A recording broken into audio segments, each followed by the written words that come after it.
Iran Israel के बीच किसी भी समय युद्ध शुरू हो सकता है।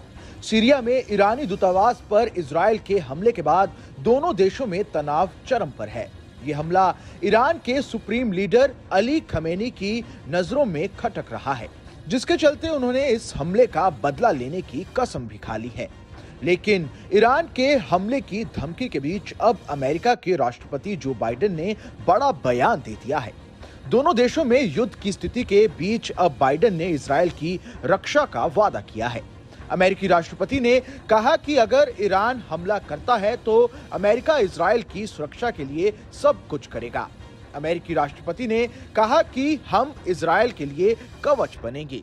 इससे पहले अयतुल्ला अली खमेनी ने बुधवार यानी 10 अप्रैल को रमजान की समाप्ति पर एक संबोधन में कहा था कि दमिश्क में इजराइल का हमला हमारी जमीन पर हमले के समान था। ईरान के सरकारी टीवी प्रसारित संबोधन में खमेनी ने कहा, जब उन्होंने हमारे वाणिज्य दूतावास पर हमला किया तो ये ऐसा था जैसे उन्होंने हमारी जमीन पर हमला किया हो।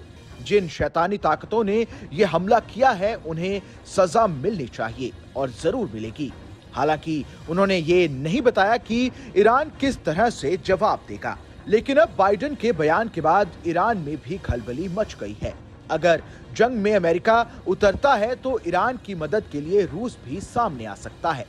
ईरान और रूस सीरिया और इराक के संघर्षों में सैन्य सहयोगी रहे हैं और व्यापारिक भागीदार भी रहे हैं। रूसी संघ ईरान के हथियारों का मुख्य सप्लायर भी है। ऐसे में एक्सपर्ट्स को डर है कि इस तनाव के चलते अगर ईरान या इजराइल किसी भी देश की ओर से कोई भी हमला होता है तो ये वर्ल्ड वॉर का रूप ले सकता है। आपको बता दें कि ये सारा मसला तब शुरू हुआ जब 1 अप्रैल को इजराइल ने सीरिया के दमिश्क में ईरानी वाणिज्य दूतावास पर एयर स्ट्राइक कर दी थी, जिसमें 7 ईरानी सैन्य अधिकारी मारे गए थे। इस हमले के बाद से ही ईरान बौखलाया हुआ है और इजराइल पर हमले को बेकरार है।